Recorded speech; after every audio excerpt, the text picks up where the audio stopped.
إن جهنم كانت مرصادا للطاغين مآبا لابثين فيها أحقابا لا يذوقون فيها بردا ولا شرابا إلا حميما وغساقا جزاء وفاقا إنهم كانوا لا يرجون حسابا وكذبوا بآياتنا كذابا وكل شيء أحصيناه كتابا فذوقوا فلن نزيدكم إلا عذابا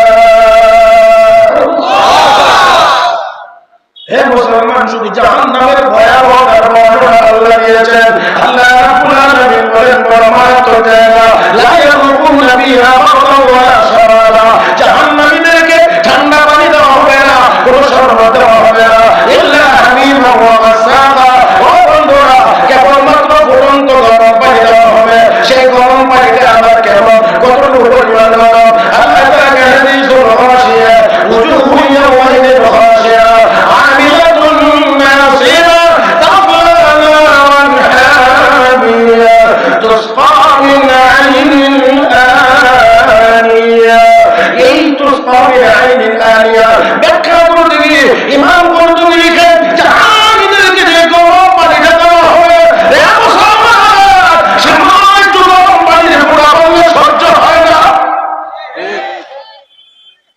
বাতের মার্গার আগে যখন টকবক করে এখান থেকে যদি একটু মালের সিটা এসে শরীরে পরে কেমন লাগে জীবনে যদি কোনোদিন পয়রা থাকে বুঝবেন না হলে মহিলারা একটু ভালো বোঝে আমার বন্ধুরা একটু যদি পরে বাতের মারটা একটু গাঢ় এই জন্য পড়লে অনেক পর্যন্ত চলে সামান্য একটুটুকু গরম সহ্য হয় না এক ফোঁটা পানি সহ্য হয় না আল্লাহ রাব্বুল আলামিন বলেন ফুটন্ত গরম পানি থেকে তাদেরকে পান করতে দেওয়া হবে ইমাম কুরতুবী লিখেন পানি এতটাই গরম এতটাই গরম এক ফোঁটা পানি যদি ওইখান থেকে পৃথিবীর সবচেয়ে বড় পর্বতের চূড়ায় ছেড়ে দেওয়া হয় এক ফোঁটা পানি তাকে গোটা পাহাড়টা জলে পানি হয়ে যাবে ও মুসলমান আওয়াজ করে বলুন এমন গরম পানি কি আমরা সহ্য করতে পারবো সহ্য করতে পারবো আল্লাহ তুমি আমাদেরকে হেফাজত করো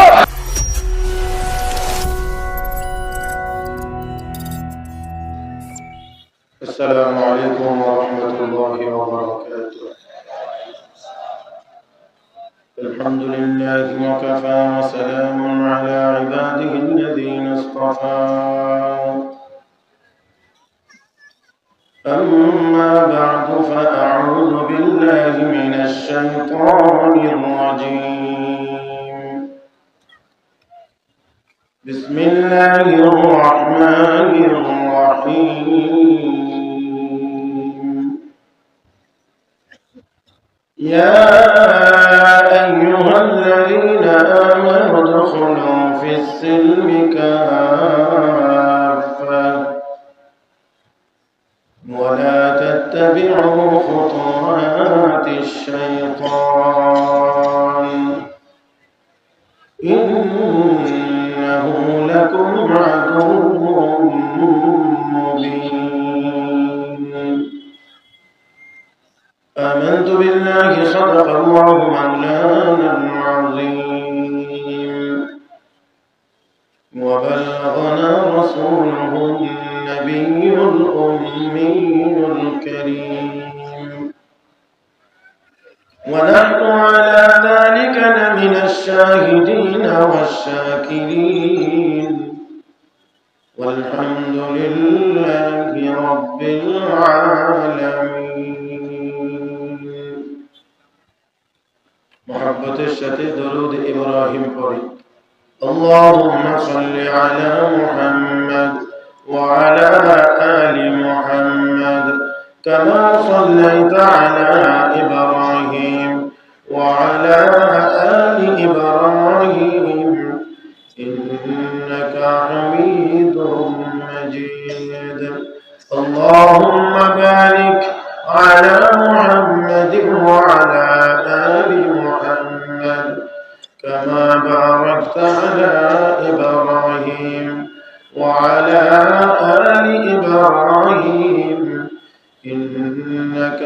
حميد مجيد উপস্থিত হাজার উলামায়ে কেরাম, সমবেত দিনদার ইমানদার মুসলমান ভাইরা, পর্দার আড়ালে অবস্থানরত শ্রদ্ধেয় সম্মানিত মা ও বোনেরা, রব্বে করিমের দরবারে শুকরিয়া আদায় করছি যিনি আমাদেরকে দয়া করে, মায়া করে, মেহেরবানি করে আজকের এই মোবারক মাহফিলে, মোবারক রজনীতে, মোবারক ব্যক্তিদের সোহবতে আসা বসা, মোবারক কিছু কথা বলার ও শোনার তৌফিক দান করেছেন। মহব্বতের সাথে সবাই আওয়াজ করে পড়ি আলহামদুলিল্লাহ। মাহফিলে এসে কেউ বেজার হন নাই তো? সবাই খুশি হয়েছেন, তাই না? মাশাআল্লাহ। নবীকে মহব্বত করেন সবাই? একটু হাত তুলে দেখাইতে পারবেন? দুটো হাত তুলে। নবীকে সবাই মহব্বত করেন? আল্লাহ মহব্বতকে কবুল করুন। হাত নামান। এবার বুঝে শুনে উত্তর দিয়েন, শয়তানরাও তো কিছু মহব্বত করেন। কয়েকজনে বলছেন শয়তানরাও তো কিছু ভালোবাসেন। তাহলে আওয়াজ করে বলতে হবে, নবীকে মহব্বত করি, শয়তানরে। তাহলে কারো সামনে কোনো জায়গায় খালি বা ফাঁকা থাকতে পারবে না। সর্বোচ্চ সময় 1 মিনিট। 1 মিনিটের মধ্যে দেখে নিতে চাই কে কাকে মহব্বত করবে। সর্বোচ্চ সময় 1 মিনিট। এই দিকে যারা চোখের আড়ালে পড়ে গেছে দেখা যায় না, আমরা একটু সামনের দিক দিয়ে আসি। মাশাআল্লাহ, মাশাআল্লাহ। এই দিকের চলাফেরা একটু নিয়ন্ত্রণ করতে হবে, যতটুকু না হইলে নয় ততটুকু, এর বেশি না। মাশাআল্লাহ। যারা আগাইবেন না, আপনাদেরকে পরে বলবো, তার আগে আমি মুসাফির হিসাবে একটু দোয়া করি, আল্লাহ সবাইকে সামনে এগিয়ে ফাঁকা জায়গা পূরণ করে বসার তৌফিক দান করুন। আল্লাহ তুমি সবাইকে তৌফিক দান করো। আল্লাহ তুমি সবাইকে তৌফিক দান করো। 3 বার দোয়া করেছি মুসাফির, তারপরে যদি সামনে জায়গা পুরা হয় না, তাহলে বুঝতে হবে মুসাফিরের দোয়াও আপনার ক্ষেত্রে কবুল হয় না। রাস্তার করে আরেকটু পরে একটু সময় দেন আমাকে। এইদিকে যারা আছেন, যারা বড় মুরব্বী বয়স্ক, আমি বিনয়ের সাথে বাবাদেরকে অনুরোধ করছি, আর যারা বয়সে আমার চেয়ে একটু কম, আমি তাদেরকে একটু জোর দাবি জানাচ্ছি, সামনের ফাঁকা জায়গাটা বন্ধ হতে হবে। এইদিকে যারা দূরে আছেন, আপনারা অবশ্যই মাইকের আওয়াজ শুনেছেন। আমি আবারও বলছি, এইদিকে যারা দূরে আছেন, আপনারাও আপনাদের সামনে খালি জায়গা পুরা করে বসবেন। মাঝে মাঝে যারা খাওয়া দাওয়াতে ব্যস্ত আছেন, মাঝে মাঝে কি জানি এরকম দেখা যায় মুখে দেন কি এবার একটু দয়া করে সবাই একটু সোজা হয়ে আমার দিকে তাকান। একটু সোজা হন, সোজা দেখেন হুজুর পুরা মাঠ লড়বে। একটু সোজা হন, সোজা হন, সবাই একটু সোজা হন। শারীরিক কোনো অসুবিধা যদি না থাকে তাহলে দয়া করে বোঝা হবেন না, একটু সোজা হয়ে আমার দিকে তাকাবেন। আমার বন্ধুরা 2 কাজ হয়েছে, একটা হলো সামনে আগায় বসাইছি, 2 নাম্বার হলো সোজা করাইছি। এবার 3 নাম্বার হলো মাঝে মাঝে আমার সাথে কথা বলতে হবে। 4-5 জনে বলছে ঠিক। তো এই যে 5 সেকেন্ড সময় গেল, এটা তো আপনার থেকে গেছে, আমার থেকে না। বুঝাইতে পারছি না? সময় যেটা যাবে এটা আপনাদের তো যাবে, আমার তো যাবে না, কারণ আমার তো লোক দেওয়া ততটুকু আমি দেব। একবারে যদি আপনারা ঠাস করে জবাব দিতে পারেন, তাহলে এই একটা কথা সময়ের ভিতরে 3টা কথা শুনতে পারবেন। আর যদি 3 বারে ধাক্কা দিয়ে আপনাদের কাছ থেকে কিছু আদায় করতে হয়, তো যেটা যাবে এটা আপনাদের পকেট থেকে যাবে। একটু কথা বলতে পারবেন তো ইনশাআল্লাহ? কোনো গুনাহের কথা হবে না, সওয়াবের কথা হবে। এবার একটু মহব্বতে বলতে পারবেন? একটি জবানও যেন বন্ধ না থাকে, মহব্বতের আওয়াজে বলি সুবহানাল্লাহ, সুবহানাল্লাহ, আলহামদুলিল্লাহ, লা ইলাহা ইল্লাল্লাহ, আল্লাহু আকবার, ইয়া ওয়াকার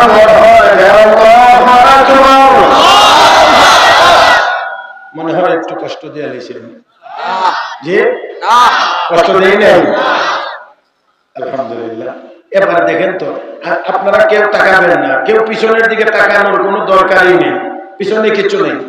আমি আপনাদের পক্ষ থেকে ওলামায়ে কেরাম যারা এখানে বুজুর্গান এতিম বসা আছেন ওনাদেরকে আমি জিজ্ঞেস করি, ওনারা বললে আপনারা বিশ্বাস করবেন তো? হুজুর আপনারা একটু বলেন তো, মাজমা আগের চেয়ে এখন খারাপ হয়েছে না সুন্দর হয়েছে? সুন্দর হয়েছে আলহামদুলিল্লাহ। আমি এতক্ষণ যে কয়েকটি কথা বলেছি, আপনারা কি আমার কথা ভাষাগত দিক দিয়ে বুঝেন?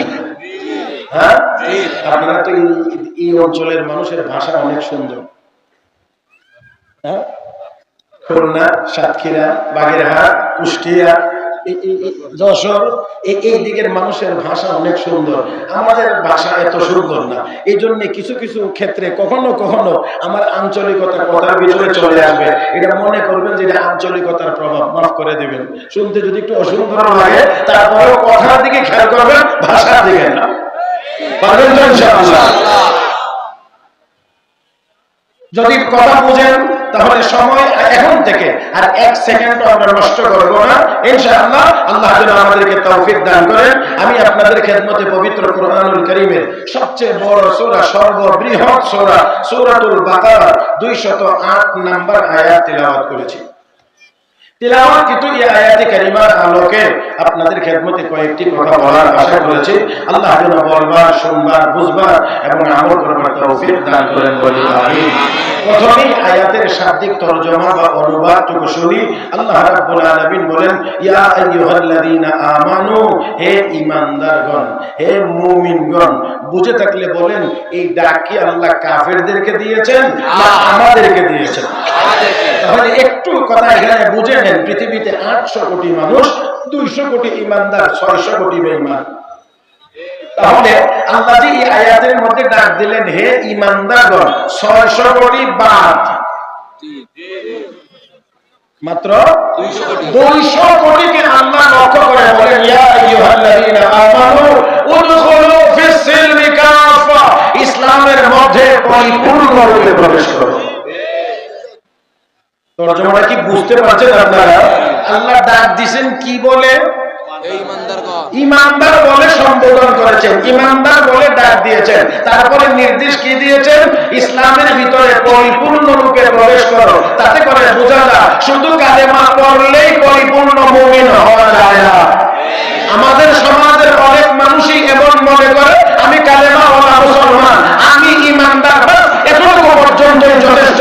না না, কালেমা পড়েছেন তার জন্য আপনাকে কালেমা মজবুত করার জন্য আরো অনেক আমলের প্রয়োজন, অনেক কিছুর প্রয়োজন আছে।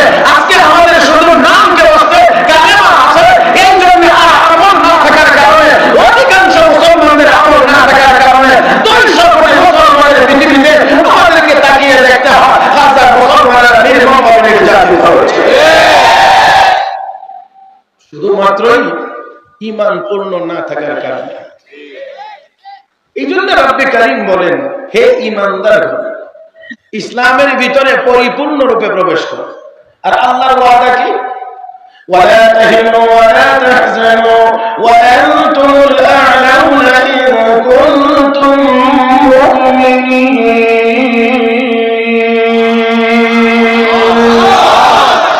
হে ঈমানদাররা, যদি পরিপূর্ণ ঈমানদার হতে পারো, আনতুমুল আ'লাউনা ইন কুনতুম মুমিনিন, আই আল মুমিনিনাল কামিলিন, যদি পরিপূর্ণ মুমিন হতে পারো, তোমাদের কোনো ডর নাই, তোমাদের কোনো ভয় নাই, তোমাদের কোনো টেনশন নাই। বিজয়ের মালা আমি আল্লাহ তোমাদের গলায় পরিধান করায়া দেব।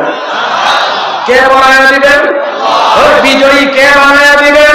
তো আল্লাহ যদি বিজয়ী বানান তাহলে ঠেকানোর ক্ষমতা কাহারো?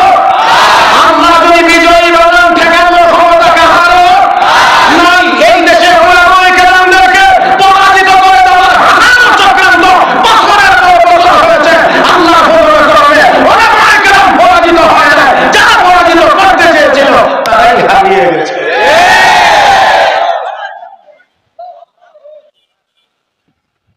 বন্ধুরা, কষ্ট হবে না তো? এখন থেকে নিয়ে আর আধা ঘন্টা 40 মিনিট যদি আলোচনা হয় অসুবিধা হবে না তো? আল্লাহ তুমি আমাদের সবাইকে কবুল করো, আল্লাহ তুমি আমাদের সবাইকে কবুল করো, আল্লাহ তুমি আমাদের সবাইকে কবুল করো। মুহতারাম হাজিরিন, তো আল্লাহ রাব্বুল আলামিন বলেন, ঈমানদাররা ইসলামের ভিতরে পরিপূর্ণরূপে প্রবেশ করো। এতটুকু কথা আপনারা যদি তরজমার এই অংশটা স্মরণ রেখে আমরা একটু পিছনের দিকে যাইতে চাই, এই আয়াত আল্লাহ রাব্বুল আলামিন কোন প্রেক্ষাপটে নাযিল করেছেন, কেন আল্লাহ এই কথাটা বলেছেন এই বান্দারা ইসলামের ভিতরে পরিপূর্ণরূপে প্রবেশ করো। আমি আবার অনুরোধ করছি সবাই আপনারা আমার দিকে তাকিয়ে কথাগুলো শুনবেন, তাহলে মনোযোগটা ঠিক থাকবে। এদিক ওদিক না তাকিয়ে আমার দিকে তাকাইবেন।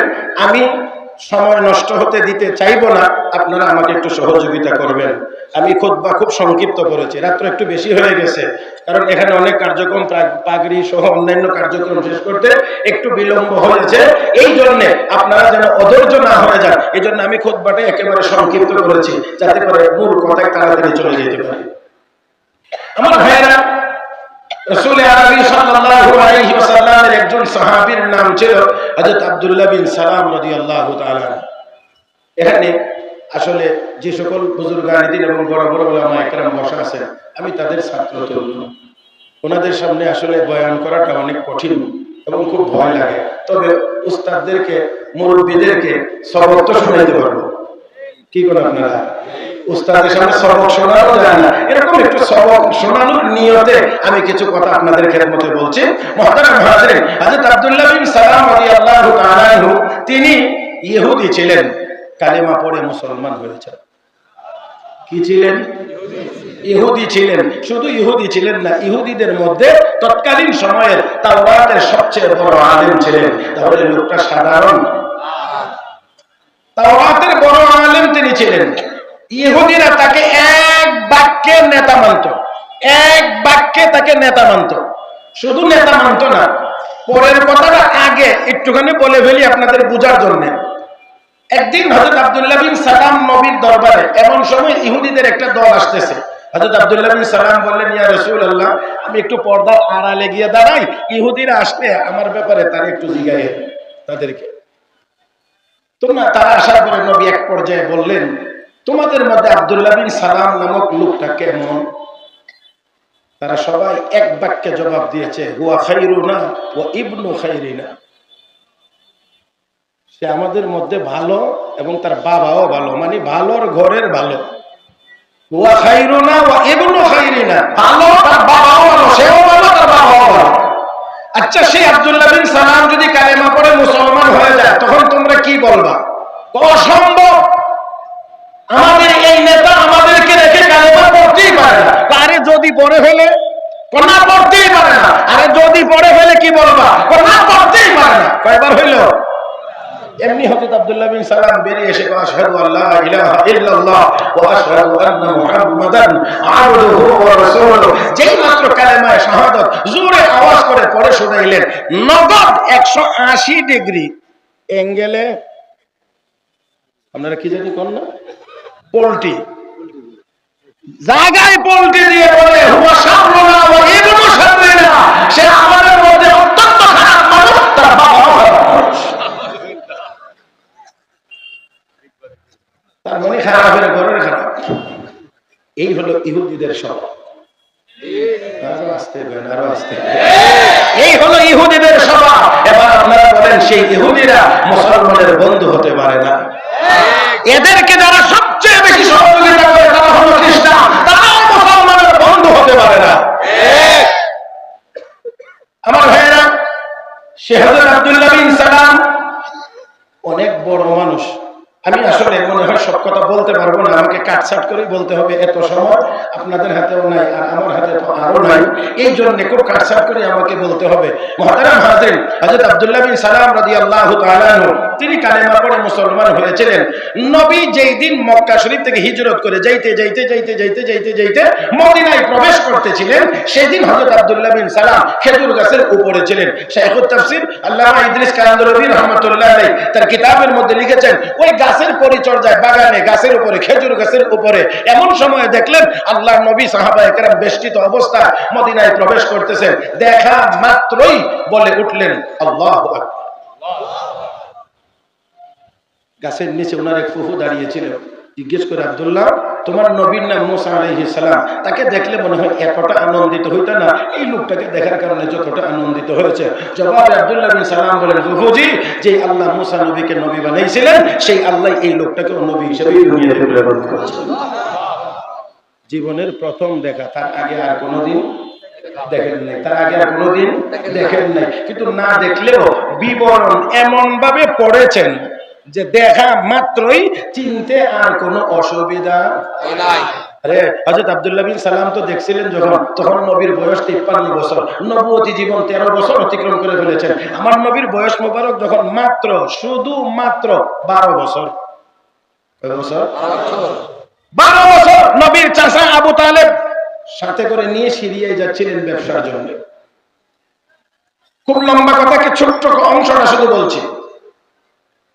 এই রাস্তায় এক ইহুদি আলেমের খানকা ছিল।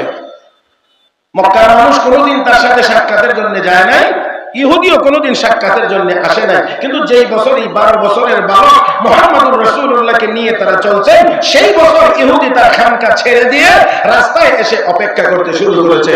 যেই মাত্র বাণিজ্যিক কাফেলা হাজির, সবাইকে থামাইছেন, থামায়া একজন একজন করে হাত ধরে কাছে আনেন, মাথা থেকে পা পর্যন্ত দেখে আলাদা করেন, আরেকজনকে ধরেন, মাথা থেকে পা পর্যন্ত দেখে তাকে আলাদা করেন। কার্যক্রম দেখে বোঝা যাচ্ছে তিনি একজন পরিচিত মানুষকে খোঁজ করতেছেন।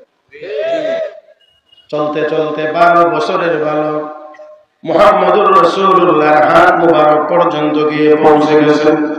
রাহমাতুল লিল আলামিনের হাত মুবারক ধরে কাছে এনে ইহুদি আলেম নবীজির মাথা মুবারক থেকে পা মুবারক পর্যন্ত কয়েকবার চোখ ঘুরিয়ে তার ওপিনিয়ন, তার মতামত ব্যক্ত করে বলতেছেন, হাদা রাসূল রাব্বিল আলামিন, হাদা রাহমাতুল লিল আলামিন।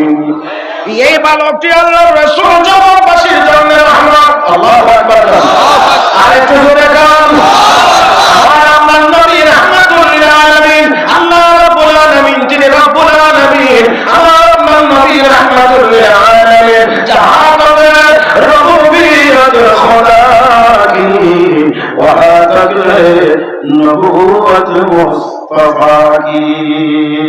আল্লাহর রুবুবিয়্যত যতটুকু জায়গা নিয়ে, মুহাম্মদুর রাসূলুল্লাহর নবুওয়াত ততটুকু জায়গা নিয়ে। আমার বন্ধুরা, সাথে শুধু ছোট্ট একটি কথা বলতে চাই, আমার আপনার নবীর পরে আর কোন নবী। আমি বিনয়ের সাথে বলবো, যারা বলবেন আসবে না, আমার মনে হয় কথাটা একটু পরিবর্তন হওয়া দরকার। আসবে না বললে কিছুটা ইঙ্গিত থেকে যায় আছে, কিন্তু আসবে না। আমার নবী কথা বলেন নাই, নবী বলেছেন আনা খাতামুন নবিয়্যিন লা নাবিয়্যা বাদি, আমি শেষ নবী, আমার পরে আর কোন নবী। এই জায়গাটা ঠিক রাখতে হবে। আমার নবী নাই বললে আসবে না, এটা বলারই দরকার লাগে না। আমি জানি না আমি বুঝাইতে পারছি কি নাই, তাহলে আসার কোনো প্রশ্নই নাই। আসে, আসতেও পারে, নাও আসতে পারে, দুটোর সম্ভাবনা আছে। এই জন্য আমার নবী কথা বলেন নাই আসবে না, নবী বলেন লা নবিয়্যা বাদি, আমার পরে কোনো নবী নাই। অতএব মুহাম্মদ জাতীয় নবী না, ভণ্ড। মুমিন না কাফের?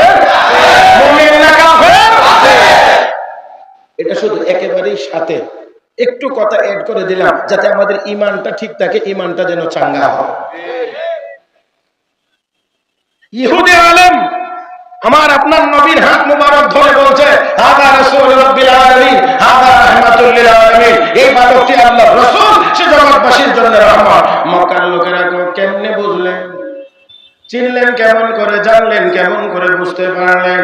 ও মক্কার মানুষেরা শোনো, আমি আমার খানকার ভিতরে মুরাকাবায় ছিলাম, আমার ধ্যানে মগ্ন ছিলাম, মুরাকাবার ভিতরে দেখতে পেয়েছি তোমাদের এই বাণিজ্যিক কাফেলার লোকজন এদিকে আসতেছো। আমি গভীরভাবে তাকিয়ে দেখতে পাই না এই কাফেলার ভিতরে এমন একজন লোক আছে, যে লোকটি রাস্তা দিয়ে হাঁটতে গিয়ে যখন কোনো গাছের নিকট দিয়ে যায়, আমি তাকিয়ে দেখি রাস্তার দুই দিকে দাঁড়িয়ে থাকা গাছপালাগুলো মাথা নত করে করে ওই ব্যক্তিটিকে সম্মান জানাইতে আসে। আমি আমার মধ্যে পড়েছে, নবী রাসূল ছাড়া কাউকে গাছপালা সম্মান করে না, মাথা নত করে সম্মান করে না। এই অবশ্যই এই কাফেলার ভিতরে একজন নবী আছেন। আর এখন তো আখিরি জামানা, নবী আসার সময়, তাই আমি বুঝে গেলাম এই কাফেলার ভিতরে আখিরি জামানার নবী আছেন। আর আখিরি নবী আমার এখানকার সামনে দিয়ে অতিক্রম করে চলে যাবে, অবশ্যই না আমি তার সাথে সাক্ষাৎ না করে ছেড়ে দেবো না।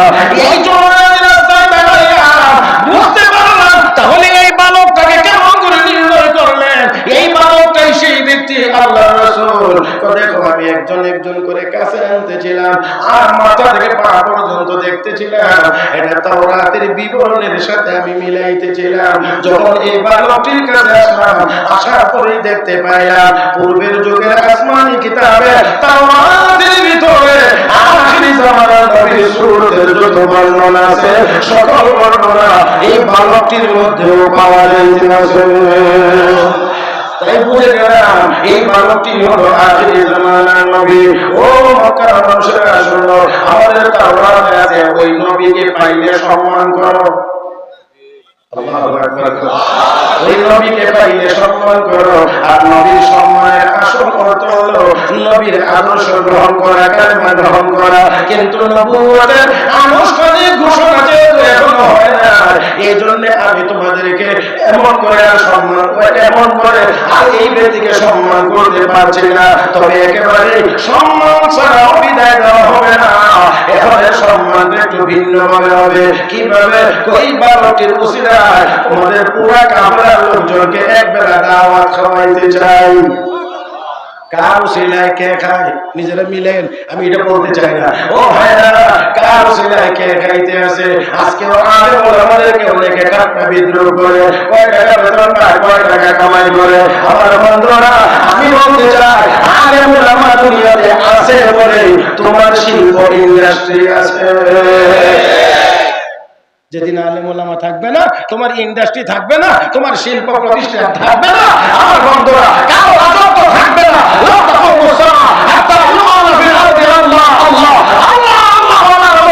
একজন মানুষ যতদিন থাকবে, আসমান জমিন ততদিন ঠিক থাকবে। একজন থাকবে না, আসমান জমিন ঠিক থাকবে না। আর আল্লাহ আল্লাহ বলার মতো ততদিন থাকবে যতদিন এই মোল্লা মৌলভীরা থাকবে। কষ্ট হচ্ছে? আমি আপনাদের অবস্থা এবং হালত বুঝে বুঝে সামনে আগানোর চেষ্টা করব। যখন বুঝবো যে না আর বেশি দেওয়া যাবে না, তখন আমিও শেষ করার চিন্তা করব। আর যদি দেখি যে না আপনাদের মধ্যে আগ্রহ আছে, তাহলে আমিও দেওয়ার চেষ্টা করব। আবার চাপায়া বেশি দেওয়া যাবে না, কারণ বেশি খাওয়াইতে গেলে পেট খারাপ হওয়ার কিছু আশঙ্কা। এই জন্য আপনাদের চাহিদা থাকতে থাকতে আমি কথা শেষ করার চেষ্টা করব। আল্লাহ যেন তৌফিক দান করেন, বলি আমিন। এখন ইহুদি আলেম দাওয়াত দিছে সবাই রে, বেজান না খুশি? খাওয়ানোর দাওয়াত দিলে কি আপনার এলাকার মানুষ বেজার হয়? খাওয়ানোর পিছনে দুনিয়াটা ঘুরে। হ্যাঁ, এক কাপ চা দুইটা বিড়ি দিয়ে দিলে সারাদিন এই কফুলের মতো পবিত্র। হ্যাঁ, হায় হায় হায়, কত সস্তা মানুষ। মুহতারাম হাজিরিন, ইহুদি আলেম দাওয়াত দিয়েছে, সবাই খুশি। সবাইকে আবু তালেবকে বলতে আছে, ভালো কাজ করছেন, ভাতিজাকে আনার কারণে এক পেট খানার ব্যবস্থা হয়েছে। সবাই খুশি। ইহুদি আলেম সবকিছু তৈরি করে এবার নিয়ে আসতেছেন, রুটি হালুয়া গোশত টোস্ত যা যা দরকার সব নিয়ে আসতেছেন। যেই মাত্র দেখছেন রুটি হালুয়া আসতেছে, মক্কার সব লোকজন তাড়াহুড়া করে সবাই গিয়ে গাছের ছায়ায় লাইন ধরে বসে আছে। কিন্তু যিনি রাহমাতুল লিল আলামিন, যিনি সাইয়্যিদুল মুরসালিন, যিনি ইমামুল মুরসালিন, তিনি কি এই রুটি হালুয়া দেখলে দৌড় দিতে পারেন না? এই জন্য মনে রাখতে হবে, মনে রাখতে হবে দুনিয়াদারেরা দুনিয়া দেখলে লাফায়া ওঠে, কিন্তু হক্কানি উলামায়ে কেরাম এখনো পর্যন্ত আল্লাহর ফজলের করমে রুটির পিছনে দৌড়াতে হয় না, রুটি হালুয়া উলামায়ে কেরামের পিছনে দৌড়ায়।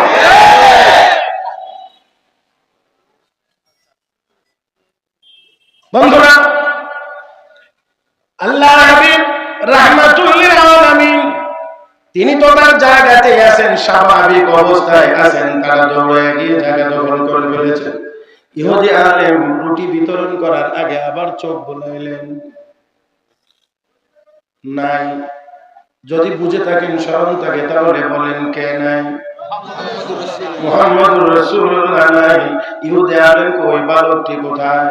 পাশে আমাদের মালামাল যেখানে রাখছে সেখানে ইহুদি আলেমকে যার ওসিলায় তোমাদেরকে দাওয়াত দিলাম তারে দূরে রেখে বসে কিছু খাওয়ার জন্য আল্লাহর কসম ওই ভালো যতক্ষণ আসবে না এক টুকরা রুটিও কাউকে দেওয়া হবে না।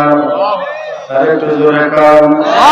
বন্ধুরা আল্লাহ নবী আসলেন, আসার পরে দেখেন গাছের ছায়ায় কোন জায়গা নাই। সর্দার নবী গিয়ে কাউকে বলেন না একটু ওঠেন, নবী কাউকে গিয়ে বলেন না একটু চাপেন, আমাকে একটু জায়গা দেন। যখন নবী দেখলেন সবাই গাছের ছায়ায় বসে গেছে, রাহমাতুল লিল আলামিন কোনো কথা না বলে সোজা গিয়ে রোদ্রের মধ্যে বসে গিয়েছেন। যেমনি মাত্র করে আমার আপনার নবী রোদ্রে গিয়ে বসে গিয়েছেন, রোদ্রে বসা মাত্রই দেখা গেছে ওই গাছগুলো তাদের আপন জায়গা ছেড়ে দিয়ে সামনে আগাইয়া আবার আপনার নবীর উপরে ছায়া দিতে আরম্ভ করেছে।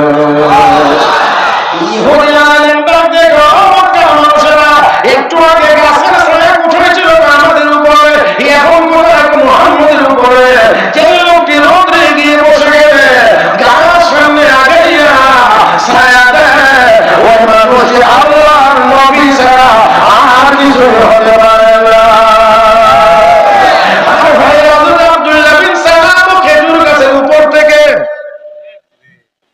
ভুলে গেছে মনে হয় হযরত আব্দুল্লাহ বিন সালাম তিনিও খেজুর গাছের উপর থেকে দেখে বলে উঠেছিলেন আল্লাহু আকবার। কারণ ওই লোক যেমন তাওরাতের আলেম, উনিও তাওরাতের আলেম। হযরত আব্দুল্লাহ বিন সালাম বলেন দেখে বুঝতে পারলাম ওই আখির জামানার নবী এতটুকু পর্যন্ত আমার জন্য শেষ না। আমি চিন্তা করে দেখলাম এবার একটু বুঝার দরকার, ওনার কাছে যাওয়ার দরকার, উনি কি বলেন, জাতিকে কি শিক্ষা দেন এটা জানার দরকার। এই জন্য আমি নবীর দরবারে একদিন হাজির হইলাম, গিয়ে শুনি আল্লাহ নবী তার সাহাবীদেরকে শিখাইতে আছেন আফশুস সালাম ওয়া আতইমুত তাআম ওয়া সিলুল আরহাম ওয়া সাল্লু বিল লাইলি ওয়ান নাস নিয়াম। উম্মত বেশি বেশি করে সালাম দাও। কি কি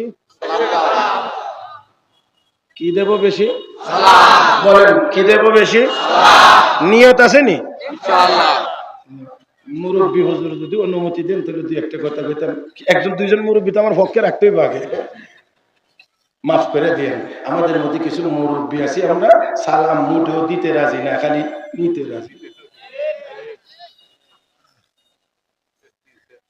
তার মানে শুধু আমার দেখেও না দেখার বান করে সালাম যদি দিয়া না তখন কেমন আছে তোমার বাস কেমন আছে, মা কেমন আছে, বাড়ি ঘর সবাই ভালো আছে, সব তো গোষ্ঠীর খবর দেব। এর আগে এটা আপনাদের এই দিকে নাই, আমার এই দিকের কথা বলতেছে। দয়া করে এই বদ অভ্যাসটা ছেড়ে দেন আল্লাহর হস্তে। ওলামায়ে কেরাম এখানে আছেন, হুজুর সাহেবুল্লাহ দেশে হুজুর বসা, ওনার সামনে হাদিস কইতে গেলে কলজাটা কাঁপে, তারপরেও সাহস করে বলে ফেলি, ভুল হইলে সংশোধন করে নেবেন, ভুল হইলে সংশোধন করে নেব। রাসূল বলেন আল বাদি বিসালাম বারিউম মিনাল কিবর, যে লোক আগে সালাম দিবে তার কলব অহংকার মুক্ত। কেমনে? সালামের বরকতে আল্লাহ তার কলবকে অহংকার মুক্ত করে দিবেন। তাহলে যারা দেখেও না দেখার বান করে সালাম দেই না, খালি নিতে চাই, সোজা হিসাব কলবের ভিতরে কি আছে? কি আছে? কি আছে? খুব ভালো জিনিসের নাম অহংকার। হ্যাঁ, খুব ভালো জিনিসের নাম অহংকার। এটার বিষয় আজকে না, তবে কতটুকু অহংকার থাকলে জাহান্নামে যাওয়া যথেষ্ট। আল্লাহ রাসূল বলেছেন সরিষার দানা পরিমাণ, সরিষার দানা পরিমাণ লা ইয়াদখুলুল জান্নাতা মান কানা ফি কলবিহি মিসকালা হাববাতিন মিন খারদালিন মিন কিবর। যদি সরিষার দানা পরিমাণ অহংকার থাকে তওবা ছাড়া যদি মারা যায় তাহলে রাসূল বলেছেন জান্নাতে যেতে পারবে না, জাহান্নামে যেতে পারবে। জাহান্নামে যেতে রাজি আছেন তো সবাই? বুঝে শুনে উত্তর দিলেন। ঢাকায় একবার জিজ্ঞেস করলাম দুজনে যাইতে কে কে রাজি, তিনজনে হাত তুলছে। হুশকিয়ার ঠিক রেখে বলবেন জাহান্নামে কেউ যাইতে রাজি? আর আসতে বলে যাইতে রাজি? জাহান্নাম কোনো ভালো জায়গার নাম? জাহান্নাম কোনো ভালো জায়গার নাম? তরজমা করবো না, শুধু আয়াতগুলো পড়ে শোনায় দেবো, আর একটা দুইটা আয়াতের তরজমা করবো। ইন্না জাহান্নামা কানাত মিরসাদা লিত-তাগিনা মাআবা লাবিথিনা ফীহা لا يذوقون فيها بردا ولا شرابا إلا حميما وغساقا جزاء وفاقا إنهم كانوا لا يرجون حسابا وكذبوا بآياتنا كذابا وكل شيء أحصيناه كتابا فذوقوا فلن نزيدكم إلا عذابا হে মুসলমান শুধু জাহান্নামের ভয়াবহতার বর্ণনা আল্লাহ দিয়েছেন আল্লাহ রাব্বুল আলামিন বলেন পরমাত্মা জায়গা লা ইয়াযুকুনা ফিহা বারদান ওয়ালা শারাবা জাহান্নামীদেরকে ঠান্ডা পানি দেওয়া হবে না কোনো শরবত দেওয়া হবে না ইল্লা হামিমা ওয়া গাসাকা ও বন্ধুরা কেবলমাত্র ফুটন্ত গরম পানি দেওয়া হবে সেই গরম পানিতে আবার কেবল কতটুকু পরিমাণ গরম আল্লাহ তাআলা হাদিসুল গাশিয়া উজুহু ইয়াওমাইদিন গাশিয়া আমিলাতুন নাসিরা তাসলা নারান হামিয়া তুসকা মিন আইনিন আনিয়া এই তুসকা মিন আইনিন আনিয়া ব্যাখ্যা করতে গিয়ে ইমাম কুরতুবী লিখেন জাহান্নামীদেরকে যে গরম পানিটা দেওয়া হবে রে মুসলমান সামান্য গরম পানিতে পুরা বললে সহ্য হয় না বাতের মার গালানো আগে যখন টকবক করে এখান থেকে যদি একটু মারের সিটা এসে শরীরে পরে কেমন লাগে জীবনে যদি কোনোদিন পড়ে থাকে বুঝবেন না হলে মহিলারা একটু ভালো বোঝে আমার বন্ধুরা একটু যদি পরে বাতের মারটা একটু গাঢ় এই জন্য পড়লে অনেক পর্যন্ত চলে সামান্য গরম সহ্য হয় না এক ফোঁটা পানি সহ্য হয় না আল্লাহ রাব্বুল আলামিন বলেন ফুটন্ত গরম পানি থেকে তাদেরকে পান করতে দেওয়া হবে ইমাম কুরতুবী লিখেন পানি এতটাই গরম এতটাই গরম এক ফোঁটা পানি যদি ওইখান থেকে পৃথিবীর সবচেয়ে বড় পর্বতের চূড়ায় ছেড়ে দেওয়া হয় এক ফোঁটা পানির তাপে পুরা পাহাড়টা গলে পানি হয়ে যাবে ও মুসলমান আওয়াজ করে বলুন এমন গরম পানি কি আমরা সহ্য করতে পারবো সহ্য করতে পারবো আল্লাহ তুমি আমাদেরকে হেফাজত করো আল্লাহ তুমি আমাদেরকে হেফাজত করো আমার ভাইরা তাহলে জাহান্নামে আমরা কেউ যাইতে চাই না আমরা যাব কোথায় সবাই মিলে একবার আওয়াজ করে বলি কোথায় যাব আল্লাহ তুমি আমাদেরকে জান্নাতি হিসেবে কবুল করো আল্লাহ আমাদেরকে জান্নাতি হিসেবে কবুল করো আমার ভাইরা আমার বন্ধুরা আসুন বলছিলাম আগে কি দেব ভুলে গেছেন নাকি রাসূল কি বলছেন আফসুস সালাম বেশি বেশি পরিমাণে সালাম দাও সালামের প্রসার করো 2 দিন ব্যাপী মাহফিল উলামায়ে কেরাম অনেক গুরুত্বপূর্ণ অনেক লম্বা বয়ান করেছেন সব বাড়িতে নিয়ে যাওয়া সম্ভব না সব মুহূর্ত থাকবেও না অন্তত 2-1টা কথা একেবারে গলে কয়েকটা কথা বাড়িতে নিয়ে যায় আজকে থেকে নিয়ত করে যাব ইনশাআল্লাহ আমি আগে সালাম দেব সবাই নিয়ত করি আমিও নিয়ত করলাম ইনশাআল্লাহ আগে সালাম দেওয়ার চেষ্টা করব সবাই চেষ্টা করবেন তো ইনশাআল্লাহ হ্যাঁ তারপরেও যদি কেউ দিয়ে দেয় তাহলে আপনি অবশ্যই জবাব দিবেন সেটা তো অবশ্যই দেবেন তবে নিয়ত থাকবে কি সালাম নেওয়া না দেওয়া বয়সে ছোট তরুণ ইয়াং যুবক মানুষ রাস্তায় খেয়ালে বেখেয়ালে হেঁটে যাচ্ছে সালাম আপনাকে দেয় নাই আপনি যদি ইখলাসের সাথে সওয়াবের নিয়তে সুন্দর করে তাকে সালামটা দেন আসসালামু আলাইকুম ওয়া রাহমাতুল্লাহ তাহলে আমার মনে হয় ওই যুবকটা সালামের উত্তর দিতে গিয়ে যখন আপনার দিকে তাকাবে মাথাটা নিচে করে যাবে আর মনে মনে নিয়ত করবে হায় হায় সর্বনাশ কাণ্ড হইল কি বাবার বয়সের লোক আমার সালাম দিয়ে দিল আর যেন এই কাম না হয় এখন থেকে 20 হাত দূর থেকে ওনারা সালাম দিয়ে দিল ঠিক হয়ে যাবে ইনশাআল্লাহ তাহলে আসেন 1 নম্বর আমল কি করব রাসূল বলেন আফসুস সালাম বেশি বেশি করে সালাম দাও ওয়া আতইমুত তাআম দরিদ্র মানুষদেরকে খানা খেলাও সিলুল আরহাম আত্মীয়তার সম্পর্ক বজায় রাখো ছিন্ন করিও না ওয়া সালামু বিল-লাইলি ওয়ান নাসু নিয়াম মানুষ যখন ঘুমিয়ে থাকে শেষ রাত্রিতে উঠে কিছু নামাজ পড়ো এই নামাজের নাম কি মাশাআল্লাহ وعباد الرحمن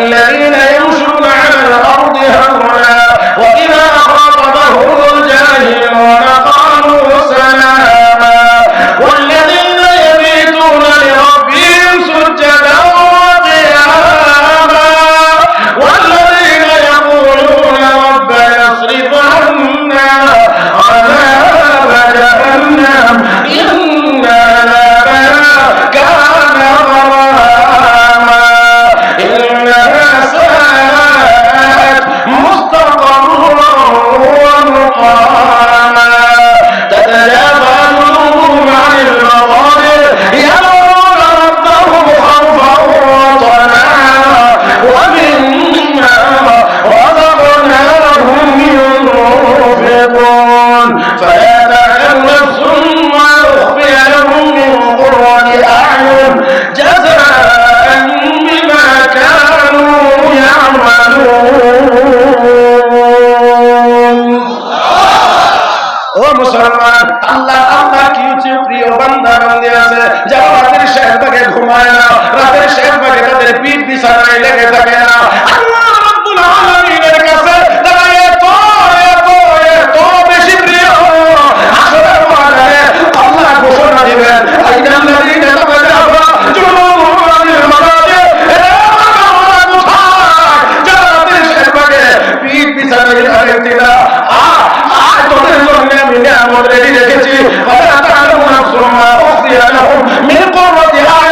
চক্ষু শীতল হওয়ার মতো এমন নিয়ামত আমি রেখেছি আল্লাহ বলেন কেউ জানে না আল্লাহ বলেন হাদিসে বলছি আয়াতুল ইবাদিয়া সালিহিনা মা লা ইলমুন রাআত ওয়া লা উযুনুন সামিআত ওয়া লা খাতারা আলা কলবি বাশার মানুষ কল্পনাও করতে পারবে না এমন না নিয়ামত আল্লাহ জান্নাতের ভিতরে তাদের জন্য রেখে দিয়েছেন রাহমাতুল লিল আলামিন বলেন উম্মতেরা এক নাম্বার বেশি বেশি সালাম দাও দরিদ্রদেরকে রাখে দাও আত্মীয়তা সম্পর্ক করে রাখো শেষ রাতে তাহাজ্জুদের নামাজ পড়ো হযরত আব্দুল্লাহ বিন সালাম এই কথাগুলো যখন শুনলেন নবী শেষে বলেন তাদখুলুল জান্নাত বিসালাম কোনগুলো যদি অর্জন করতে পারো নিরাপদে আল্লাহর জান্নাতে যাইতে পারো তাহলে বোঝা গেল আজকে আমরা পাইলাম জান্নাতে যাওয়া নিরাপদে জান্নাতে যাওয়ার কয় আমল নিরাপদে জান্নাতে যাওয়ার কয় আমল এক নাম্বার দুই নাম্বার আত্মীয়তা গরিব মানুষদেরকে খেলা খেলাও তিন নাম্বার আত্মীয়তার সম্পর্ক ঠিক রাখো বজায় রাখো চার নাম্বার শেষ রাত্রে নবীকে নিরাপদে জান্নাতে যাইবা হযরত আব্দুল্লাহ বিন সালাম এই কথা শোনার পরে আল্লাহ দেখে তাওরাতের সাথে মিলছে নবী কথা শুনেও বোঝা যায় কথা শুনেও বোঝা যায় নবী না হইলে এমন সুন্দর শিক্ষা দিতে পারে না আরো জোরে কান নবী সালাম শিখা আর আমরা দেশের অনেকে সেলুট শিখা বেজার হইবেন এই জন্য বলা যাবে না সভাপতি সব কি করবে বলে তা সেলুট শিখা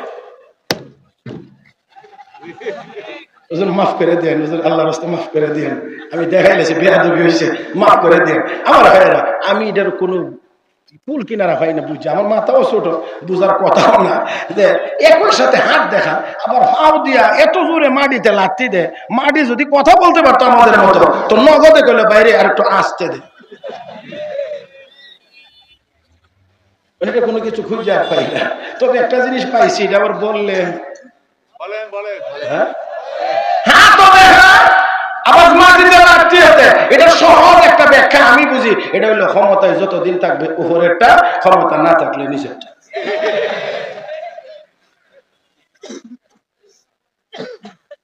এটা বুঝবার জন্য বেশি দূর যাওয়া লাগতো না পিছনের 1 বছর আগে একটা দেখলে বুঝে যেতে পারবে এর জন্য কোনো লম্বা ইতিহাস বলার দরকার নাই মাশাআল্লাহ অনেক কিছুই পিছনের আমরা দেখার সুযোগ হয়েছিল না তবে এই প্রজন্ম নতুন একটা কিছু দেখার অভিজ্ঞতা হয়েছে এইটা এখন থেকে নিয়ে আগামী 50, 60, 70 বছর পর্যন্ত এই গুড়াগাড়াটি মরবার আগ পর্যন্ত এই হান চালু থাকবো যে কি যে দেখছি কি বলেন ঠিক না এটা এতদিন পর্যন্ত চলবে আমার ভাইরা আমার বন্ধুরা তাহলে আসেন এই শুনে তাহলে জান্নাতে যাওয়ার সহজে নিরাপদে জান্নাতে যাওয়ার কয় আমল নিয়ে যাবো তো বাড়ি পর্যন্ত ইনশাআল্লাহ হযরত আব্দুল্লাহ বিন সালাম মুসলমান। আল্লাহ অনেক লম্বা হয়ে গেছে, মাফ করে দিবেন। সহজে সামনে আগানোর চেষ্টা করি। আগে কি ছিলেন, এখন কি মুসলমান, এখন কি মুসলমান। তো ইহুদিদের চলাফেরা আর মুসলমানদের চলাফেরা এক না। প্রথম আইসি তো কিছু কথা করতে আমরা টেনশন, কিছুটা ভয় থাকে। নতুন নতুন আইলে একটু একটু পুরানো হয়ে গেলে আরো শক্ত কথা বললেও সমস্যা। মুখে তো জোরে বলে ফেলছি ইহুদিদের স্বভাব চলাফেরা আর আমাদের চলাফেরা এক। তবে তাকায়া দেখেন, একটু মিলান আমাদের বর্তমান সময়ের আমরা মুসলমানদের মধ্যে। আমি যদি বলি যে শতকরা 90 জন, তাহলে আমার মনে হয় ভুল হবে না, আরো বেশি হবে। ডরে ভয়ে 10 জন রাখিয়া কইছে। শতকরা 90 জন মুসলমান বর্তমান আমাদের যদি ইহুদিদের সামনে নিয়ে দাঁড় করানো হয়, তাহলে দেখবেন ইহুদির মাথায় টুপি নাই, আমার মুসলমানের মাথায়ও টুপি নাই। ইহুদির তুতায় দাড়ি নাই, আমার মুসলমানের সন্তানের তুতায়ও। ইহুদির মাথায় পাগড়ি নাই, মুসলমানের সন্তানের মাথায়ও পাগড়ি নাই। ইহুদির গায়ে সুন্নতি লেবাস নাই, মুসলমানের সন্তানের গায়েও সুন্নতি লেবাস নাই। ইহুদির গায়ে দেখবেন কোট পরা, টাই পরা, আমার সমাজের অনেক মুসলমানের গলায়ও দেখবেন টাই পরা, আমার বন্ধুরা। তারপরে দেখবেন বেল পরা, আমার মুসলমানের কবরেও দেখবেন বেল পরা। তাহলে এবার বলেন দেখি, এরকমই যদি নমুনা হয়, তাহলে ইহুদি আর মুসলমান এক না। এটা কতজনের ক্ষেত্রে ঠিক আর কতজনের ক্ষেত্রে বেঠিক? আমি একটা ছোট্ট সংক্ষিপ্ত নমুনা আপনাদের চোখের সামনে রাখার চেষ্টা করেছি। আমি আপনাদেরকে অত্যন্ত বিনয়ের সাথে বলছি, বেয়াদবি হলে মাফ করে দিবেন, আমি ক্ষমা চেয়ে নিচ্ছি। আমার বন্ধুরা, মুসলমান সব সময় তার মুসলমানি পরিচয় বহন করবে। পৃথিবীর যে কোনো প্রান্তে মারা গেলে যেন মরার পরে তার পাওনাগুলো সে পাশের মুসলমানের কাছ থেকে পায়। একজন মুসলমান মরে গেল, জিন্দা মানুষের কাছে তার কিছু হক আছে। হুজুর, আমি মনে হয় বুঝাইতে পারছি না। একজন মুসলমান মারা গেছে আপনার এলাকায়, অপরিচিত, চিনেন না, তাহলেও আপনাদের কিছু দায়িত্ব আছে, তার কিছু হক আছে। তার গোসল করানো, তার কাফন পরানো, তার জানাজা, তাকে দাফন করানো। এখন আপনি বলেন মাথায় চুপি নাই, দোকানে দাঁড়িয়ে নাই, বড়দের সম্মতি লেবাস নাই, কিচ্ছু নাই, মুসলমানের পরিচয় বোঝা না, এমন কিচ্ছু না। এমন অপরিচিত জায়গায় গিয়ে যদি মারা যায়, এবার এই পাওনাগুলো পাইতে গেলে এখন পরীক্ষা করে বের করবেন কেমনে যে সে মুসলমান। আপনারা বললেন না, আমি যদি বললাম না তো আপনারা দয়া করে বললেন না। আমি এই জায়গা থেকে ব্রেক করছি, এই জায়গাটায় ব্রেক দিছি, আপনারা এরপরের অংশটা বুঝে নিতে হবে, এটা উচ্চারণ করার বিষয় না।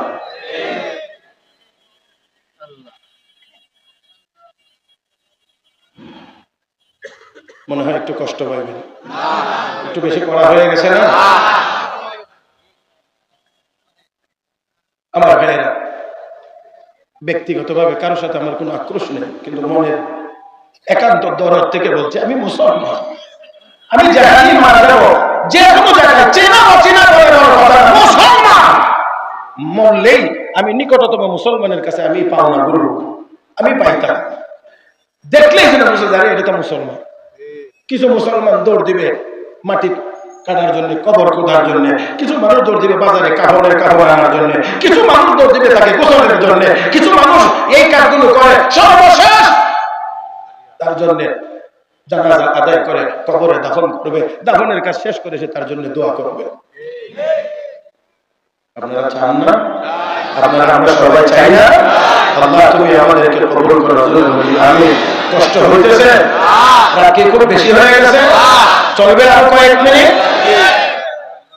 মোটামুটি ভাবে আমার একটা টার্গেট ছিল যে 11:30টায় শেষ করবো, এরকম একটা খেয়াল আমার ছিল। তাতে করে 1 ঘন্টার একটু বেশি হবে সামান্য, আমার ঘড়ির কাঁটা অনুযায়ী আরো 15 থেকে 16 মিনিট সময় বাকি আছে। কষ্ট হয়ে যাবে বেশি,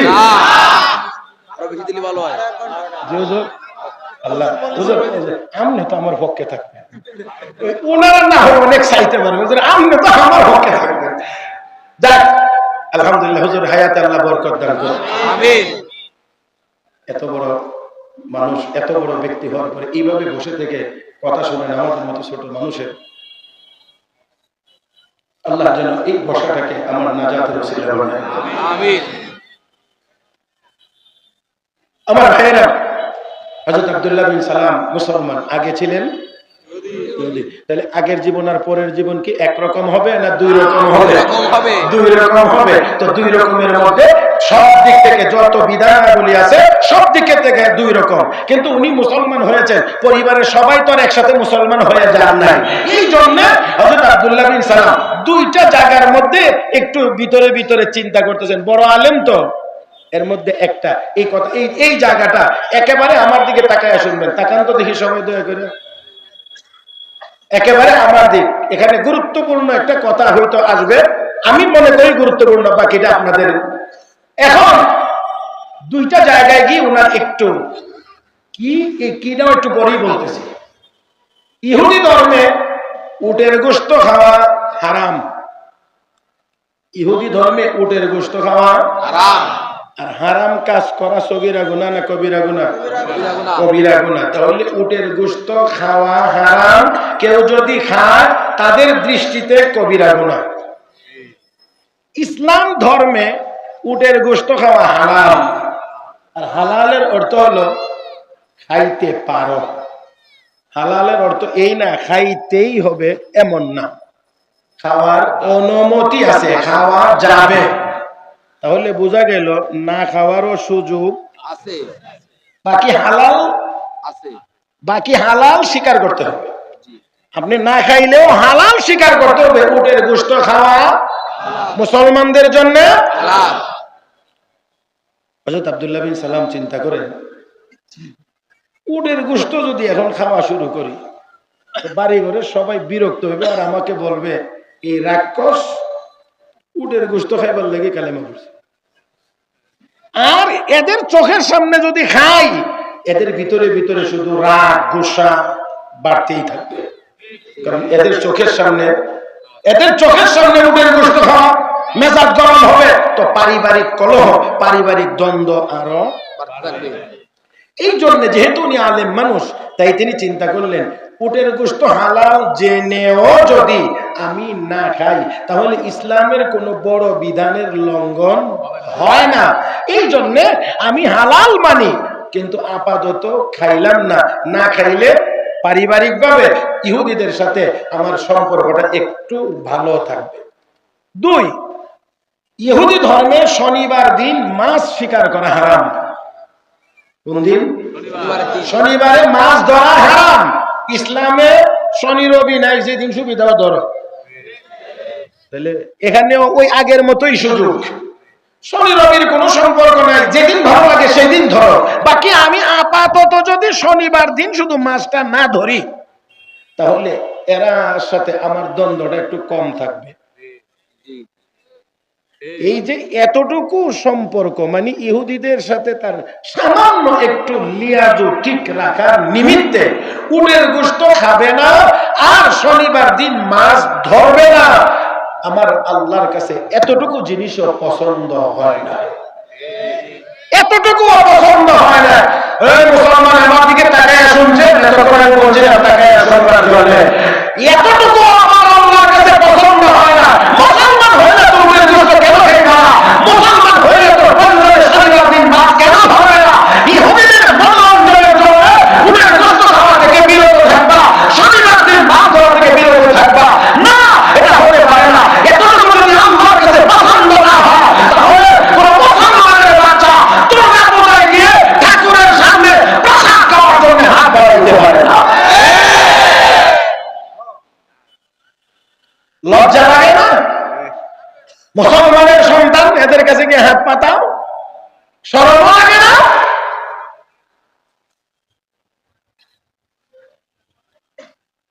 হযরত আব্দুল্লাহ বিন সালামের এই চিন্তা ভাবনার জবাব দিয়ে আল্লাহ রাব্বুল আলামিন আমার তিলাওয়াতকৃত সূরাতুল বাকারার 208 নম্বর আয়াত আল্লাহ নাযিল করেছেন। বড় কোনো বিধানের লঙ্ঘন হয় না, তারপরেও আল্লাহ আয়াত নাযিল করে কি বলেন? ইয়া আইয়ুহাল্লাযীনা আমানু উদখুলু ফিস-সিলমি কাফা, হে ঈমানদারেরা ইসলামের ভিতরে পরিপূর্ণ রূপে প্রবেশ করো। তার মানে মুসলমান হওয়ার পরেও ইহুদিদের মনোরঞ্জনের চিন্তা করে উটের গোশত খাওয়া থেকে বিরত থাকবা, শনিবার দিন মাছ ধরা থেকে বিরত থাকবা। না না, এটা হতে পারে না, এটা হতে পারে না।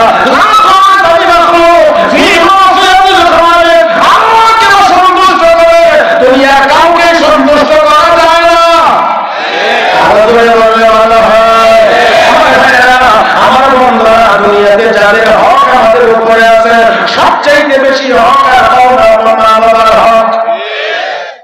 এর চাইতে বেশি পাওনা আর কারো? সবচেয়ে বড় সবচেয়ে বড় হক হলো মা বাবার। কিন্তু আল্লাহ এখানেও বলেন, যদি তারা তোমাদেরকে শিরকে লিপ্ত করতে চায়, গুনাহ করে লিপ্ত করতে চায়, তখন মা বাবার কথাও মানা যাবে।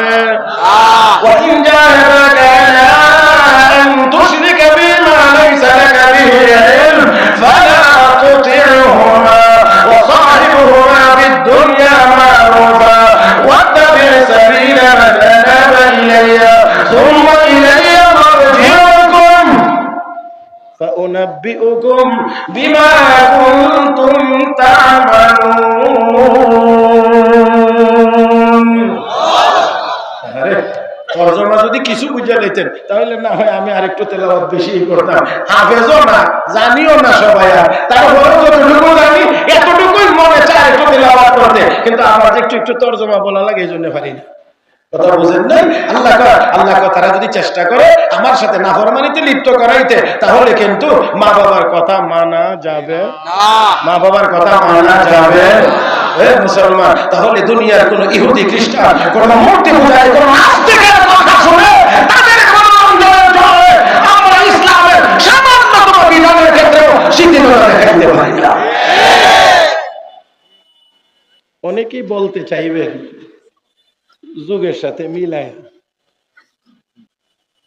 কিসের সাথে? যুগের সাথে মিলায়। এই চিন্তা ভাবনাটাই প্রথম নাম্বার কোন নষ্ট চিন্তা ভাবনা।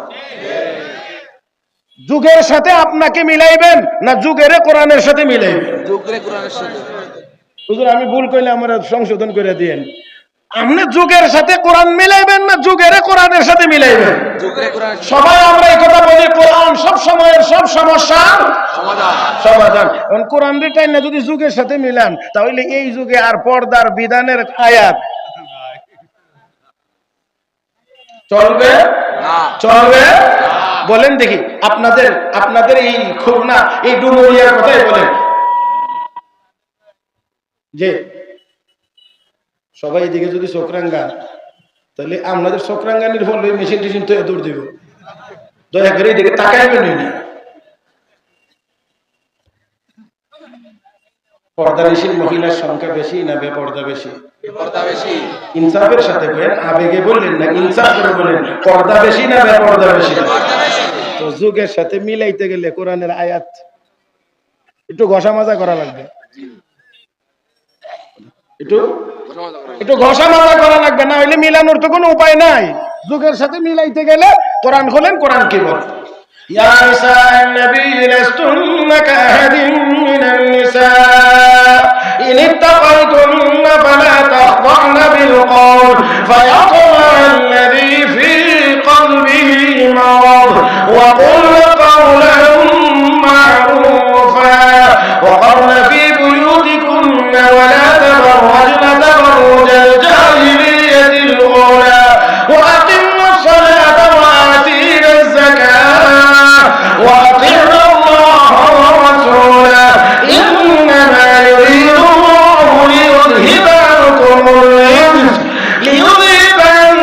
الرجس أهل البيت ويطهركم تطهيرا। আল্লাহ এই দুই আয়াতের ভিতরে আল্লাহ যা বলেছেন এর মধ্যে একটা হলো ফালা তাখদানা বিল কওল, মুলায়েম সুরে পরপুরুষের সাথে কথা কইও না। কি সুরে? কি সুরে? আর এখনের মোবাইলে কোন সুরে?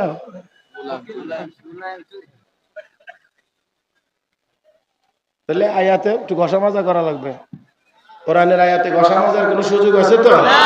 কেউ যদি চিন্তা ভাবনা করে পাক্কা ইমানদার। হ্যাঁ, তাহলে যুগের সাথে মিলায় চলতে হবে। এটা ইমানদারের কথা হইতেই পারে না। সব যুগের মানুষ কোরআনের সাথে সুন্নাহর সাথে নিজের জীবনকে মিলাইয়া চালাবে। দুনিয়ার বিভিন্ন স্বার্থে কিছু বুঝি, কিন্তু সবটা বলতে পারবো না, দুঃখিত, আই এম ভেরি সরি।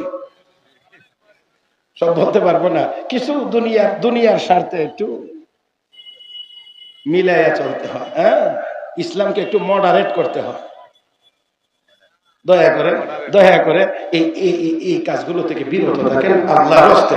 ইসলামের বিধান সব পালন করতে পারি না, সেটা আরেক কথা, কিন্তু ইসলামের বিধানকে তার জায়গাতে মানতে হবে। পর্দার বিধান এটা আল্লাহর বিধান, এটাকে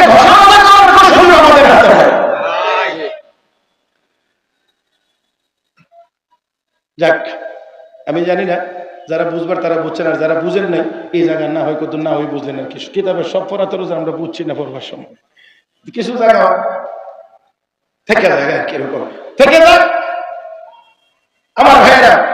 তো আল্লাহ এখানে বলছেন ফালা তাখদানা বিল কওল, যদি মুলায়ম সরে নরম সরে কথা বললো না। আমাদের অফিস আদালতে গেলে দেখেন মাঝে মাঝে একটু খেয়াল করেন কি সুন্দর কত মুলায়ম সরে কথা। আহা, কেমন আছেন?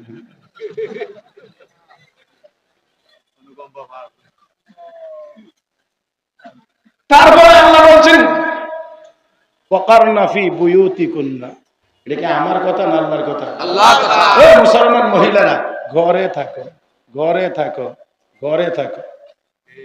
এই কথাখান কইলেই কিছু মানুষের মেজাজ খারাপ হয়। এই তো মোল্লারা মহিলাদেরকে ঘরে বন্দি করতেছে। আমার উপরে রাগ কেন? রাগ করলে ওখানে কর। রাগ করবার আগে নমরুদের কথা একটু মনে করে লইও। কার কথা? নমরুদ ইব্রাহিম আলাইহিস সালাম রে কইছিল, ইব্রাহিম সব ঝামেলা তো লাগাইছো, তোমার খোদার কথা কইয়া, তোমার খোদারই রাখবো না, মারলাম। তো মারতে গিয়া সেটা পরিণতি খুব ভালো হয়েছে না? আল্লাহকে মারতে গিয়ে। জি, দয়া করে আলেম ওলামাদের উপর রাগ করবেন না। কোরআনে আল্লাহ বলছেন, যে আল্লাহ মানুষ বানাইছেন সে আল্লাহ বলছেন ওয়াকারনা ফি বুয়ুতিকুন্না। ও মুসলমান মহিলারা, কই থাকতো? বাইরে না ঘরে? বাইরে না ঘরে? ঘরে থাকতো, ঘরে থাকো, ঘরে থাকো। তারপরে আল্লাহ বলছেন যদি বাহিরে যাওয়াই লাগে, যদি কোন বিশেষ প্রয়োজনে যাওয়াই লাগে, তাহলে জাহিলি যুগের মানুষের মতো নগ্ন হয়ে যায় না, ডাইকা ঢুকে যায়। যাক, বাকিটা আপনারা একটু মিলাইয়া দেখবেন এখন কতটা ঢেকে চলে আর কতটা কি। আমার ভাইয়েরা, আমরার মতো এই বদামল মানুষগুলো এখন রাস্তাঘাটে স্বাভাবিকভাবে চলাটা অনেক কঠিন হয়ে যাচ্ছে, অনেক কঠিন হয়ে যাচ্ছে, বিব্রত হয়ে যায় অনেক সময়। আল্লাহ আমাদের মা বোনদেরকেও সহি বুঝ দান করুন, তারাও যেন পর্দার ভিতরে থাকতে পারে আল্লাহ যেন তৌফিক দান করেন। সবাই মহব্বতের সাথে বলি আমিন। আজকে থেকে নিয়ত করি আর কোনোদিন পূজা মণ্ডপে গিয়ে ঠাকুরের সামনে হাত পাতবো না। আমি আপনাদেরকে বলা উদ্দেশ্য না, বলে হুজুর আমরা কি গেছিনি, আপনারা কেউ গেছেন এটা আমি মনে করি না। তারপরে যদি কেউ গিয়ে থাকেন উনি সহ, যাতে আর কোনোদিন আমরা না যাই সেটার অগ্রিম ব্যবস্থা হিসেবে এই নিয়ত করা দরকার, কোনোদিন আমরা যাব মনে থাকবে তো ইনশাআল্লাহ? মনে থাকবে তো ইনশাআল্লাহ? তাহলে এবারে আসেন, আল্লাহ রাব্বুল আলামিন বলেন উদখুলু ফিস সিলমি কাফা। যদিও আয়াত নাযিল হয়েছে আব্দুল্লাহ বিন সালামের ব্যাপারে, কিন্তু আয়াতের শানে নজুল যদিও খাস, হুকুম হইল আম, হুকুম ব্যাপক সকলের জন্য। হে ইমানদারেরা, ইসলামের ভিতরে পরিপূর্ণরূপে প্রবেশ করো। আল্লামা মুফতি শফি রাহমাতুল্লাহি আলাইহি তাফসীরে মাআরিফুল কোরআনের ভিতরে দুইটা ব্যাখ্যা লিখেছেন। ইসলামের ভিতরে পরিপূর্ণরূপে প্রবেশ করো কথাটার দুই ব্যাখ্যা। এক নাম্বার ব্যাখ্যা হলো, বান্দারে মাথা থেকে পা পর্যন্ত আমি আল্লাহ যতগুলো অঙ্গ তোকে দিয়েছি সবগুলো অঙ্গ দিয়ে ইসলাম মান। আওয়াজ করে জবাব দিতে হবে, আমার আপনার এই শরীরের সকল অঙ্গ কার দেওয়া? সন্দেহ আছে? আল্লাহ স্মরণ করে দিয়ে বলেন আল্লাহু আইনাইন ওয়া লিসানাহু ওয়া শাফাতাইন। হে এ বান্দা চোখ দুইটাকে আমি দেই নাই, ঠোঁট দুইটাকে আমি আল্লাহ দেই নাই, জবানটাকে আমি আল্লাহ দেই নাই। আমি আবার জিজ্ঞেস করবো আমার আপনার জবান, আমার আপনার এই বাক শক্তি কার দেওয়া? আমার ভাইরা, যে আল্লাহ আমাকে আপনাকে ওই ঠোঁট দিলেন, দাঁত দিলেন, জিহ্বা দিলেন, যেগুলো সমন্বয়ে সুন্দর কথা সবগুলো দিলেন আল্লাহ। আর এই জবানটা দিয়ে সারাদিন কত কথা বলি, 100 কথা বলি, 200 কথা বলি, 1000 কথা বলি, 2000 কথা বলি। দুর্ভাগ্যের বিষয় হলো আমার জবানে হাজারো কথা আমরা বলি, কিন্তু সারাদিনের ভিতরে আল্লাহ নামের জিকির 5 মিনিট করি না। জোরে কর, জোরে কর, জোরে কর। আল্লাহরে ডাকি না, আল্লাহর নাম নেওয়ার সময় হয় না, আজে বাজে কথা জবানের ভিতরে আসে। তাই মুহাম্মদের বারাকাত দেন আল্লাহ, মুহাম্মদের ডাকেন আল্লাহ, আল্লাহ আল্লাহ, क्या मुबारक नाम है अल्लाह अल्लाह, क्या मुबारक नाम है अल्लाह अल्लाह, आशिकों का काम है।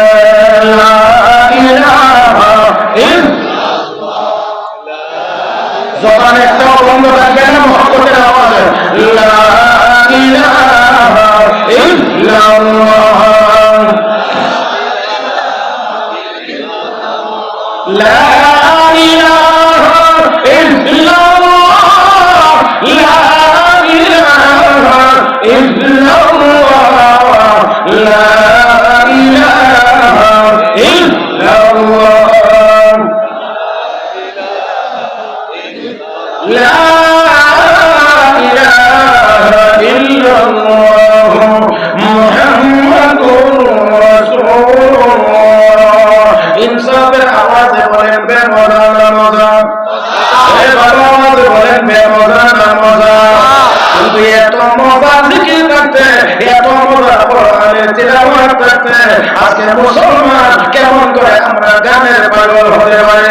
আল্লাহ রাব্বুল আলামিন বলেন, আমি আল্লাহ সবগুলো অঙ্গ তোকে দিলাম, সব অঙ্গ আমার দেওয়া। ও মুসলমান, এই অঙ্গ প্রত্যঙ্গের বিবরণ দেওয়া যাবে না। আল্লাহ কেমন করে বানাইছেন, কেমন করে সাজাইছেন। আল্লাযী খালাকাকা ফাসাওয়াকা ফাআদালাক ফি আইয়ি সূরাতিন মা শাআ রাকাবাক ওয়া তিনি ওয়া যাইতুন ওয়া তুর সিনিন ওয়া হাদাল বালাদিল আমিন লাকাদ খালাকানাল ইনসানা ফি আহসানি তাকওয়িম। এ মুসলমান, আল্লাহ আমাকে আপনাকে সবচেয়ে সুন্দর কাঠামো দিয়ে সৃষ্টি করেছেন। সৃষ্টি জগতে তার চাইতে, মানুষের চাইতে আর সুন্দর কোন প্রাণী নাই।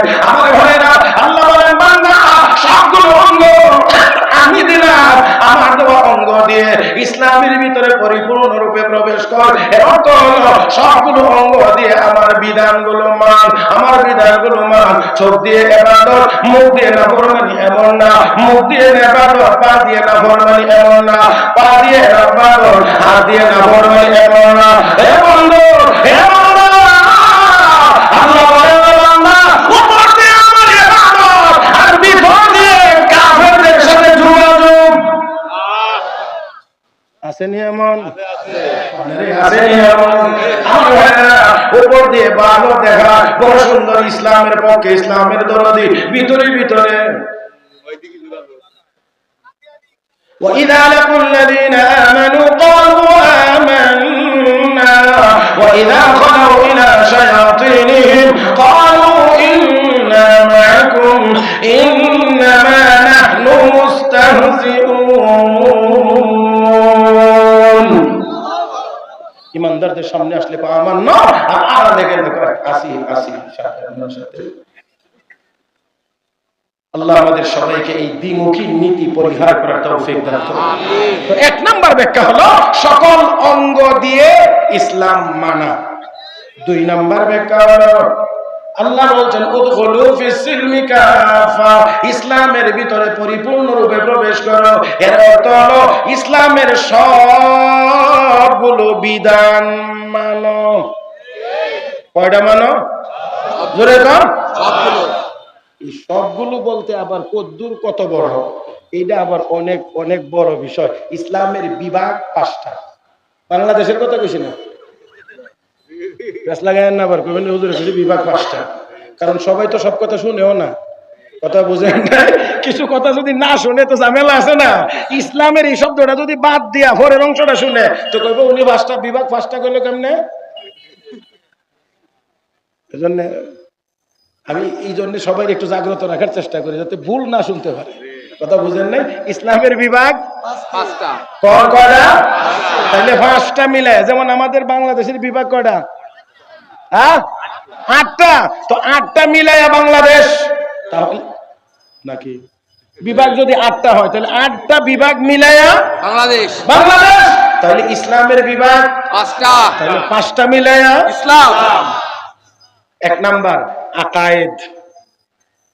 হুজুর আপনি আমার সহযোগিতা করেন দয়া করে হুজুর, দুহা দিয়া এমনি। 1 নাম্বার আকায়েদ বলেন, 2 নাম্বার ইবাদত, 3 নাম্বার মুআমালাত, 4 নাম্বার মুআশারাত, 5 নাম্বার আখলাক। কয়টা হইছে? 5টা। এই 5 বিভাগ মিলায়া কমপ্লিট ইসলাম।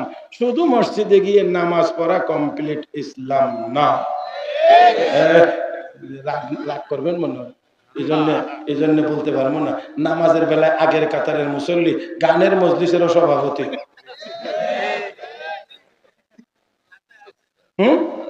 এদিকের মানুষ মনে হয় বুঝছেন না, আছে আমার কথা বলে, আছে। মাশাআল্লাহ, নামাজের বেলা মাফে দেওয়ার সময় কম দে, আনবার সময় বেশি আনে। আপনারা আদাসের বুঝেননি, আদাসের এটারে আপনারা আঞ্চলিক ভাষায় আরো কোনো ভাবে বলেন।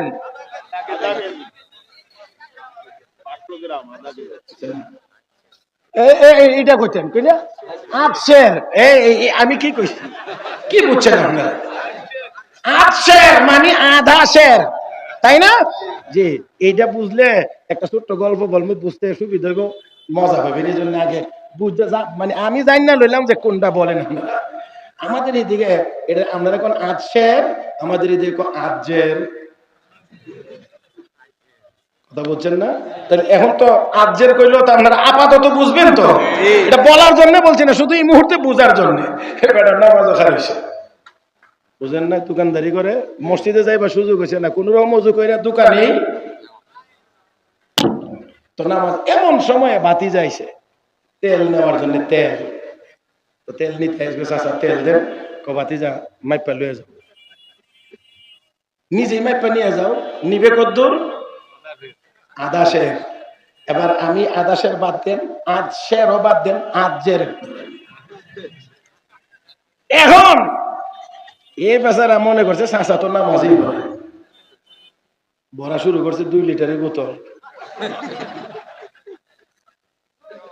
এই জালেমের এতটুকু খবর নাই, এই লোক দোকানদারির জন্য মসজিদে যাইতে পারে না, সে নামাজে দাঁড়ায় থাকলে মাহের সময় এই দিকে চাইবে না।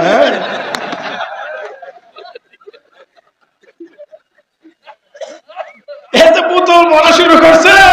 এবারে নামাজের ভিতরে মালিক দিনের ভিতর দিয়ে বোতল বুড়ায় নিয়ে যাওয়ার আগে আগেই সালাম, দৌড় দিয়ে আগে ধরে রাখো ভাতিজা, এত তেল আজেন।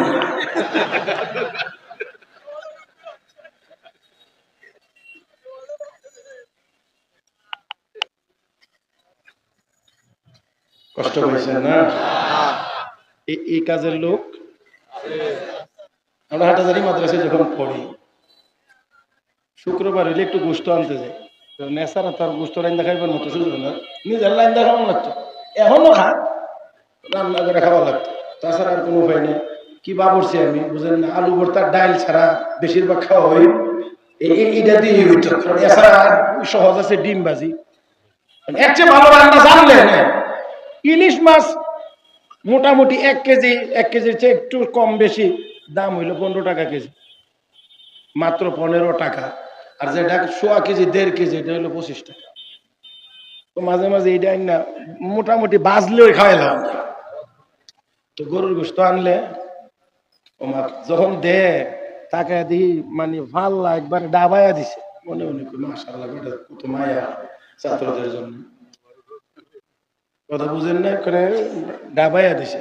ও আল্লাহ, এখান থেকে নিয়ে পরে অন্য দোকানে মাপলে দেখা যায় 200 গ্রাম কম।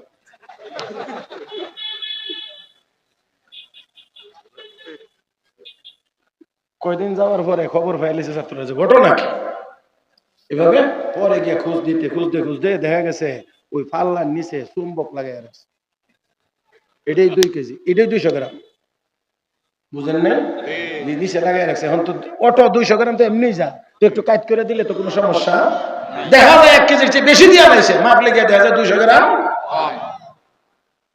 এমন বদ অভ্যাস কিছু মুসলমানের মধ্যে, কিছু মুসলমানের মধ্যে।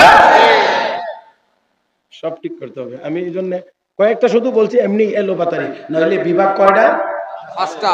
শুধু নামাজ না, নামাজ, রোজা, হজ, যাকাত, কুরবানি, জিকির, আজকার, তেলাওয়াত, দরুদ, ইস্তেগফার, যত রকমের নামাজ, যত রকমের রোজা যা আছে, যত রকমের হজ আছে, সবগুলো মিলাইয়া ইসলামের এক বিভাগ, ইবাদত। তাহলে আল্লাহ যে বলছেন ইসলামে পরিপূর্ণ রূপে প্রবেশ করো, এই কথার অর্থ নামাজের টাইমে নামাজ পড়ো আর দোকানে গিয়া মাফে কম দিও কথা কয় না? জি না, জি না আমার বন্ধুরা। তাইলে এখানে মুআমালাত আছে, লেনদেনের বিষয় আছে, ব্যবসা বাণিজ্যের বিষয় আছে, পারস্পরিক চলাফেরা আছে, মুআশারাত আছে, আমার বন্ধুরা আখলাক আছে। এই সবগুলো মিলায়া কমপ্লিট ইসলাম। আল্লাহ বলেন উদখুলু ফিস সিলমি কাফা, ইসলামের ভিতরে পরিপূর্ণভাবে প্রবেশ করো। তার মানে তোমার ঈমানও ঠিক থাকবে, তোমার ইবাদতও ঠিক থাকবে, তোমার মুআমালাতও ঠিক হতে হবে, মুআশারাতও ঠিক হতে হবে, আখলাকও ঠিক হতে হবে। তাহলে তুমি পরিপূর্ণ মুসলমান। আর এই পরিপূর্ণ মুসলমান আমরা বর্তমানে কত লোক আছি জানি না, না হইতে পারার কারণে আজ আমাদেরকে মার খেতে হয়। আর না হয় আমি প্রায়ই বলি 200 কোটি মুসলমান যদি আমরা এই 500 বিভাগে পরিপূর্ণ যদি থাকতাম, 200 কোটি মুসলমান একবার আল্লাহু আকবার বললে এই আল্লাহু আকবারের যে শক্তি, এই শক্তির মোকাবেলা করা জারদ রাষ্ট্র ইসরায়েলের পক্ষে কখনোই সম্ভব হইল না।